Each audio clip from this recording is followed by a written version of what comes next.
Meu caro Emanuel Cacho, meu entrevistado a partir de agora. Jornal da Fã. Entrevista. Muito bom dia, bem-vindo aos estúdios da Fã. Bom dia, Narciso, bom dia a essa turma que faz esse programa. É realmente muito importante essa comunicação com o povo de Sergipe. Quero mandar um abraço para todos os meus amigos que nos ouvem, para a população sergipana, e deixar um aviso aos secretários, né? Eu vi várias entrevistas hoje pela manhã aos secretários de serviço de emergência. Todos os avisos sobre as chuvas e o caos que causaria foi avisado há uma semana. De meia hora chegava um aviso no meu celular. Então não é possível que nenhum secretário admita ou justifique que não estava preparado para esse caos, que é previsível, né? Você acha, então, que faltou planejamento dessas secretarias? Eu acho que sim. Eu acho como é que você sabe que vai haver chuvas torrenciais, que vão haver enchentes, sabe que vai ter um caos na cidade e você não se prepara para isso. Então é uma coisa que a gente fica muito triste de ouvir de um gestor que não estavam previstas chuvas para Sergipe. Cacho, o que é que está lhe movendo, lhe motivando para colocar o seu nome como pré-candidato ao governo de Sergipe? Veja só, eu já tive algumas participações políticas. Eu fui suplente da senadora Maria do Carmo, fui candidato a senador em 2010. Nós tínhamos um projeto, eu e Nilson Lima, ele governador e eu candidato a senador. Mas numa hora assim, João Alves foi à minha casa e fez um pedido realmente muito emocionado de que ele precisava concorrer mais uma vez ao governo do Estado e que a candidatura dele estava posta se a gente topava apoiar. Ficou certo com ele que o Nilson Lima seria o vice-governador e eu seria candidato a senador, o único desse grupo, porque só teve, todas as vezes que João Alves teve sucesso em eleger um senador, naturalmente, Maria do Carmo se elegeu 3 vezes e o Almeida Lima se elegeu uma vez, eles estavam apenas como senador. E aí eu falei, só tem que ter um. Do nada, no dia da convenção, veio Machado para também se candidatar, e era direito dele, ele está certo de lutar por isso, mas aquela conformação ficou muito ruim para mim, porque eu passei a ser a quinta opção, porque os grupos que compunham aquelas alianças dele já tinham o primeiro voto. Eduardo Amorim, já tinha Albano Franco, já tinham vários candidatos que tinham o primeiro voto. E, naturalmente, que o segundo voto foi para Machado, mas eu não me incomodo. Eu tive, graças a Deus, uma votação em Aracaju de 32.800 votos, que daria para ter sido candidato a prefeito logo depois, mas aí outra conformação. Eu nunca tive como objeto de vida a política, mas eu gostava de participar e eu estou aqui mais uma vez numa situação nova, né? Que o governador tem uma perspectiva de ganhar para o WO, de ser o único candidato, e que quem poderia ser candidato não pode ser, Valmir de Francisquinho e vários outros, um candidato que a gente sempre esperou, André Moura, o próprio senador Laércio, todos eles se acomodaram dentro do governo, né? Isso dá uma... O Eduardo Amorim também pelo PL, são candidaturas que poderiam estar postas. Quando você vê todo mundo pular no mesmo barco, eu acho que vai ter problema. Eu acho, particularmente... Você acha que os problemas começaram a surgir com o quê? Vai começar a surgir na medida que tem pelo menos 3 candidatos para cada vaga. Senador tem 6, né? Vice-governador, eu acho que já fizeram aí umas 10 propostas de vice-governador, tiraram o Zezinho, logo aposentado, logo o Zezinho. E aí começou essa guerra, que eu acho que vai ter repercussões. O governador vai ter que ter muita tranquilidade para administrar isso. Você acha que há essa tentativa de unificar todo mundo é a busca, digamos, pelo WO, como você fala? É a busca pelo WO e tem mais. Se eu estiver como candidato da oposição, e eu vou ser candidato da oposição, eu terei no mínimo 40% dos votos, porque é impossível Hoje as pesquisas lhe apontam com 3%, 4% numa variação aí de institutos. Quando você coloca todas essas pessoas que eu falei, que você coloca André Moura, coloca Valmir, o confronto pessoal entre eu e o governador foi feito uma verificação, digamos assim, um teste, e no primeiro teste Vou até abrir aqui a última pesquisa do Instituto no França. primeiro teste, o confronto entre nós dois deu 10 para mim, 9,99, 61 para ele. No outro teste, já deu 52 para ele e eu já estava com mais de 15. Então, esse confronto, na medida que ele se estabelecer, nós vamos ter um posicionamento do eleitorado onde 60%... Na pesquisa França, a última da segunda quinzena de abril, melhor dizendo, Fábio Mitidieri no confronto direto com Emanuel Cacho, 54,43, Cacho 4,35, branco e nulo 18,87, não sabe, não respondeu 22,35. Isso, o restante do... Meio de abril essa pesquisa. Exato, a primeira, não é uma data muito... boa para fazer pesquisa não, mas tá tudo certo. Eu acho que... Você acha esse índice lhe motiva ou lhe desmotiva a permanecer? Não, pelo contrário, motiva porque eu estou pontuando. Eu existo no mundo das candidaturas. Eu estive com o presidente de um partido muito importante, que inclusive eu posso...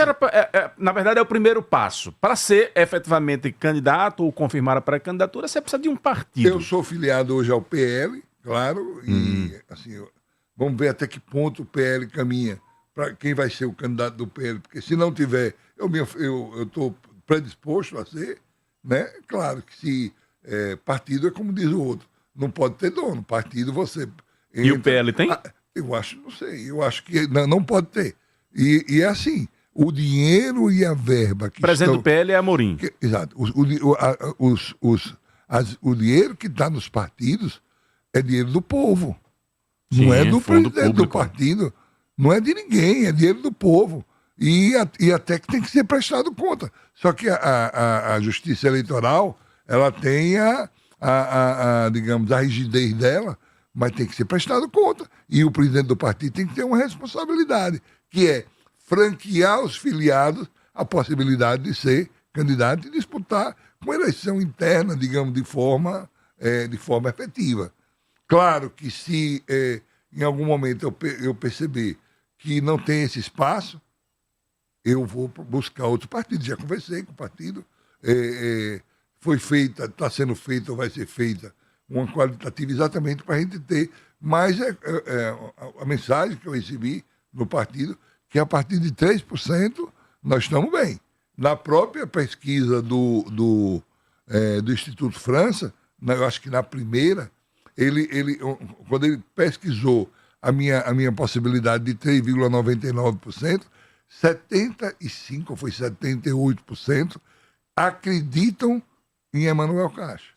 E lembrando também que houve um momento da história em que um candidato a governo saiu com 3% nas pesquisas e se tornou governador do estado. E foi reeleito. Belivaldo Chagas. Belivaldo Chagas foi reeleito. Então é assim. E ele estava naquele momento...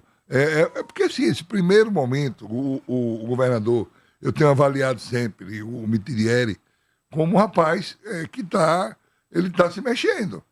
Né? O governo dele não é o melhor dos mundos, mas é um governo que está caminhando e ele vai dialogando, mas precisa de ter uma oposição, certo? Dentro das minhas possíveis, né, objetivo é que eu não quero reeleição. Então e tem que acabar com essa reeleição no Brasil.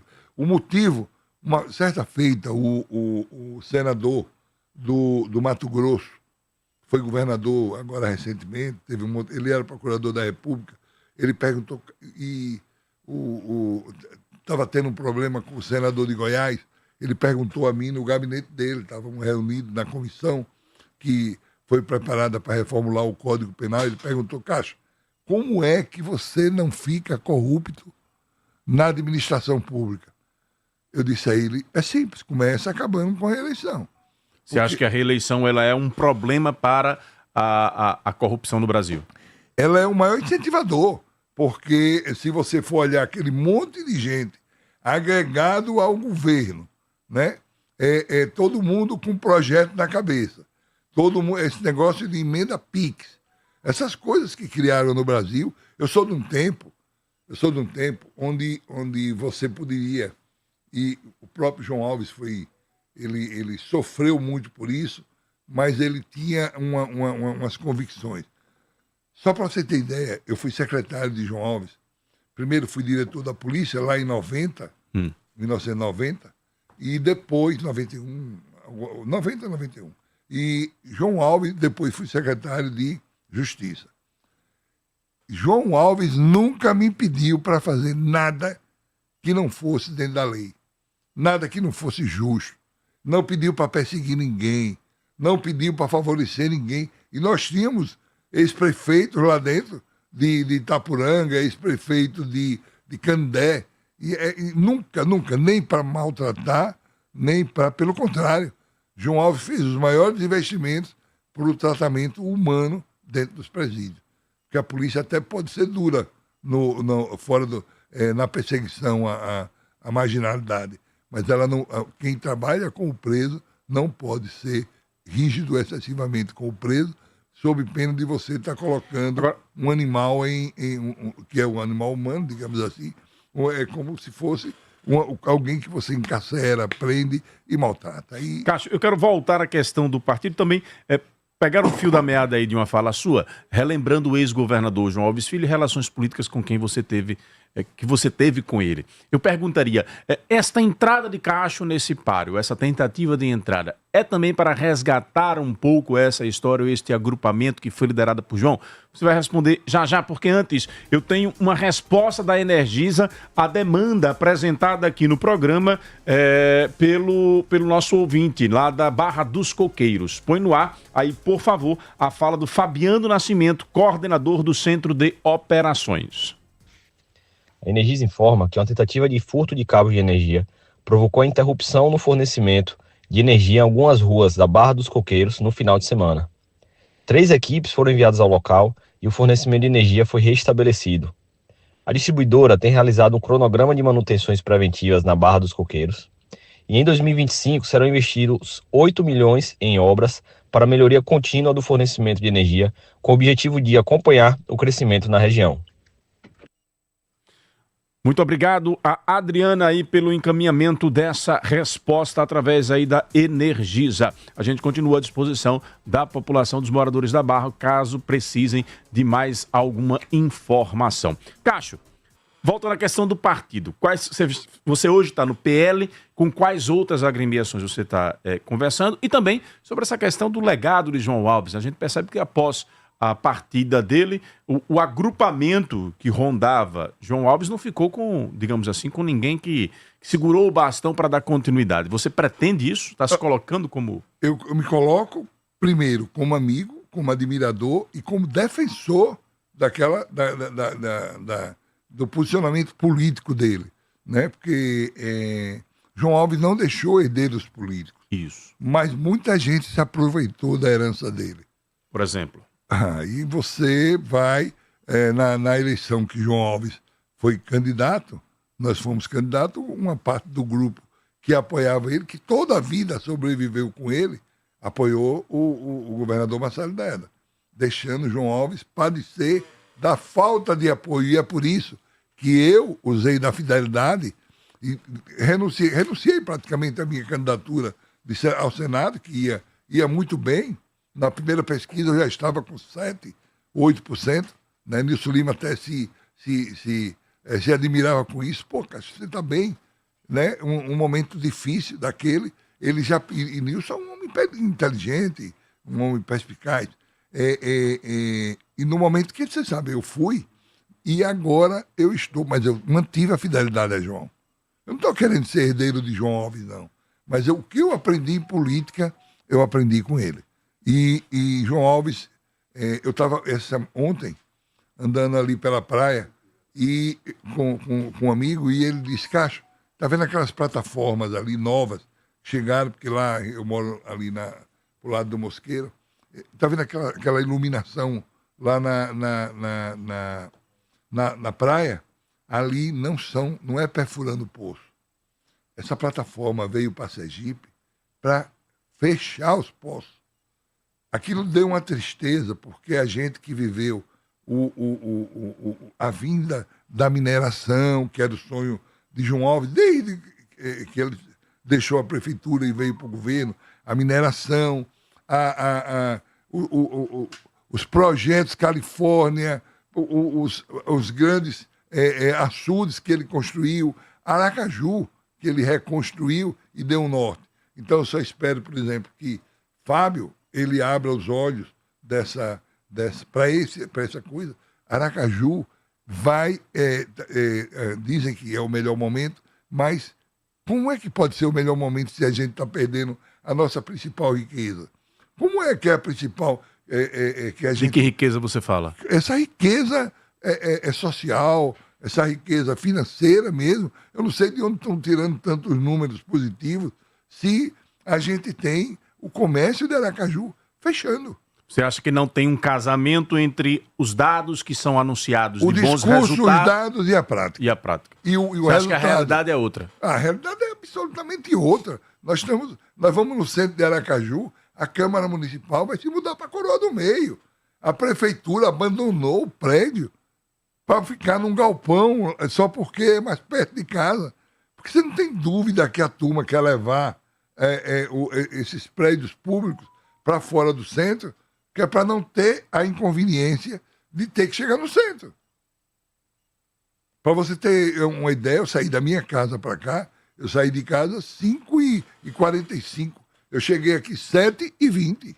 Então a cidade está ficando mais lenta, as coisas. Agora, é realmente uma pena quando você chega no calçadão e vê tanta gente pedindo, e vê tanta gente que poderia estar trabalhando, e você vê os comerciantes são todos de fora. Partido é o seguinte, eu estou no PL, não conversei política com o presidente nem com o diretório, porque está muito cedo ainda. Você se colocou sem conversar com o partido? Não, me coloquei, mas todo mundo pode se colocar, é filiado. O dinheiro que está lá é dinheiro público. Nesse partido, em todos os outros partidos. Então não é o dono do partido, não tem dono do partido. A gente não pode imaginar que alguém se entre no partido ou mantenha um partido porque é investimento, porque vai colocar os compadres, os cupincha, os puxa-saco em cargo público. Né? Se você olhar para a formação dos governos, ela é muito formada por esse tipo de gente, e agora são as famílias. O cara bota o pai, a irmã, o filho, o menino, o sobrinho, a nora do compadre, e fica aquela arrumação. Eu não vi ninguém falar em redução de cargo. Como é que estão os cargos do Estado? Estão todos ocupados? Como é que estão os cargos da prefeitura? Estão todos ocupados? Então, se a gente quer transparência, quando o João Alves me convidou em 2002 para ser secretário dele, ele dizia, você vai ser meu secretário de segurança. Eu digo, a Secretaria de Segurança, sendo um bloco, uma organização que se comunica, dando na mão de um gestor que operacionalize, porque a gente não precisa do comandante da polícia sozinho na rua, trabalhando, a polícia civil, o bombeiro para um lado, o Detran para o outro. Você não conversou internamente no PL, mas conversou com quais partidos? Eu já conversei. Não, a Democracia Cristã colocou o partido à minha disposição, me convidou, eu comprei passagem, inclusive, para ir a Brasília no congresso deles. E eu estive... Quando será? Hã? Quando será esse congresso? Não, já teve. Já teve, você já foi? Já foi. Estive com o presidente do Avante, né? Numa reunião que ele fez com todos os presidentes, né? Existe um partido muito bom, com um número muito bom, mas com handicap pífio dentro do Estado. Na conversa com ele é o seguinte, ele precisa colocar o partido num Estado... O Avante, você fala. Exato, todos os partidos. Claro, se fosse para escolher um partido, para brigar pelo partido, eu queria o 25. O 25 hoje está com quem? Eu acho que está com... Não recordo. Eu acho, não sei. Não recordo. Qual é o partido que tem esse número, você lembra? Eu não lembro. É muito bom. O número se identificaria muito. É como o pessoal na rua, Castro, brigue pelo PL, que o 22 está em alta e tal. Mas eu não estou querendo entrar na política para me eleger em nome de polarização. Diz aqui o Diene Celestino. É o PRD que hoje está com 25. Castro, já são 8 horas e 8 minutos, nós estamos no finalzinho do nosso programa, mas para a gente poder encerrar, temos ouvintes aqui para interagir com o pré-candidato ao governo de Sergipe, Emanuel Castro. Vamos lá. Bom dia, Narciso, bom dia a todos os ouvintes da FAN. Narciso, eu concordo em partes com o Emanuel Castro quando ele fala sobre reeleição, mas discordo veementemente porque nós vemos administradores fazerem alguma coisa pelo seu município, até pelo governo, pensando na reeleição. Então, se você tira a reeleição, quando é que eles vão fazer alguma coisa? Se eles não têm reeleição. Então, eu acho que a corrupção não vem da reeleição. Sim, pode até piorar. Caso não tenha reeleição, aí que venha dobrar a corrupção, porque vamos supor, vamos dizer que os ratos da barriga branca vão ter apenas 4 anos ou 5 para tirar aquilo que não pode, para ser corrupto, para roubar. Então, vai aumentar o índice de roubo, no meu ver, porque não tem a reeleição. Que com a reeleição, você vê que alguns administradores ainda fazem alguma coisa, porque pensam na reeleição, Então, sem ter reeleição, eles vão pensar em quê? Só roubar. Valeu, Narciso. Abraço aqui, o jornalista Cleiton Bianucci. Muito bem, Cleiton, muito obrigado pela participação conosco. Vamos encerrar com ele, com essa participação, mandando um abraço aqui também para o Elielton, que acompanhou desde cedo a transmissão no YouTube, ao Tiago Silva também, ao Flor de Jesus, ao Newton Taxista, muito obrigado a todos pela audiência de sempre. O César Oliveira está dizendo aqui, vi você ontem no Zé Buraqueiro, no Mercado Augusto Franco, ia falar com você, mas a cara de Zé Buraqueiro me assustou. Essa foi boa. Tome, Zé Buraqueiro, o que você queria. Ele relembra aqui que o PRD é o do vereador Alex Melo, eleito vereador de Aracaju. E para encerrar, além da fala do Cleiton, o Leônio diz aqui, pergunte a Castro que quando ele repete várias vezes que partido não tem dono, ele está mandando algum recado para quem comanda o PL? Pergunta aqui o Leônio. Para todos, porque eu me lembro que César Brito dizia o seguinte, Castro, no dia, era um sonho que nós tínhamos quando jovem, começando nós dois como conselheiros da OAB, ele dizia, no dia que o financiamento político for com verba pública, a gente acaba com a corrupção no Brasil. E esse fato não ocorreu. Só fez generalizar, você vê os camaradas que tomam conta de partidos hoje. Muitos milhões, O que quer, por exemplo, o empresário tomando conta de partido. Ele tem que tomar conta da empresa dele, do partido não. Quem tem que ser presidente do partido é um político que se candidate. Tal. E no Brasil a gente tem essa coisa e tá correndo hoje para ser a maioria. Os partidos estão saindo das mãos dos políticos para a mão dos empresários.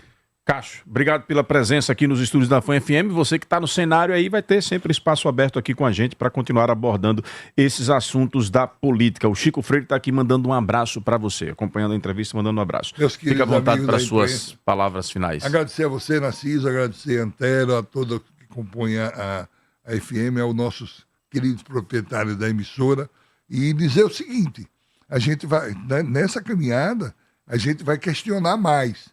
Essa semana alguém me questionou, Castro, você está batendo pouco em Mitidieri, está batendo pouco em Valmir. Não tem jeito de fazer um omelete sem quebrar os ovos. Mas eu não estou entrando, não estou querendo voltar para a política, a atuação política. Hoje eu sou assessor de um senador da Bahia. Eu estou há 6 anos, essa semana até recebi o certificado. Eu nunca estive fora de política. Eu apenas... Qual o senador que você assessora lá? Ângelo Coronel, que foi o relator do orçamento. Sim. O gabinete é muito... E eu continuo fazendo os pareceres, principalmente no campo penal, nos limites da... Mas assim, a gente trabalha com política o tempo todo. Eu sou advogado de políticos, mas eu nunca fiz um contrato público com prefeitura, com o Estado, com a Assembleia. Uma vez eu fui convidado para ser, só para complementar... Encerrando mesmo, porque eu já estou com o tempo estourado. Para ser advogado dos deputados que estavam sofrendo processo na Assembleia. E aí, no debate, eu disse, olha, se for falar de contrato, de alguma coisa, eu não aceito. Por quê? Porque, como eu sou um criminalista e eu tenho, às vezes, eu me defronto com poderes, eu não posso estar fragilizado. Perfeito. Né? Então, eu sou muito... Magna Santana chegando aqui agora. Magna está chegando aqui e presenciou o convite do governador para a gente. Obrigado pela participação. Até uma próxima. Ok, muito obrigado. Um grande abraço para vocês.